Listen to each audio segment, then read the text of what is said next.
Sans doute une des éditions les plus difficiles de l'Enfer du Nord. Nous sommes le 10 avril 1994 sur la 92e édition de Paris-Roubaix. Tout d'abord, un seul courageux à l'avant de la course pour l'échappée matinale, Lubos Lom, qui a animé le début de la course avant d'abandonner à cause du froid. Dans la tranchée d'Arambert, une tranchée d'Arambert déjà très boueuse, un groupe va se constituer à l'avant de la course avec Mousseau deuxième du round, Schmil, Verhoeven, Van der Poel, Undermark et Dietz. Mais au sein de la formation de Lefebvre, on protège aussi les intérêts de Ballerini, deuxième de l'édition précédente, et Duclos Lassalle aussi, il va revenir après avoir heurté un spectateur dans la tranchée d'Arambert. Mais la grande attaque va avoir lieu à plus de 60 km de l'arrivée. Elle est l'auteur de Andriy Schmil, le coureur moldave de 31 ans, champion du RSS 1991, qui dispute sa première saison chez Lotto, puisqu'auparavant il était notamment au sein de la formation de Patrick Lefebvre.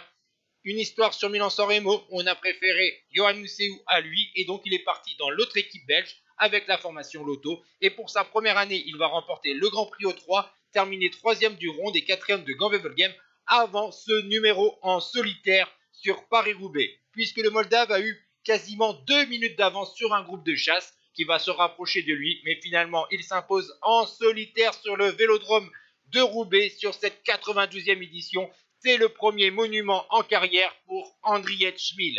Derrière, pour la deuxième place, à 1 minute et 13 secondes, c'est Fabio Baldato qui va devancer le deuxième de l'édition précédente, Franco Ballerini, 4e Ludwig, 5e Yates, 6e Capiot, 7e Duclos Lassalle, 8e Willems, 9e Andréou, 10e Verhoeven. Ciao tout le monde.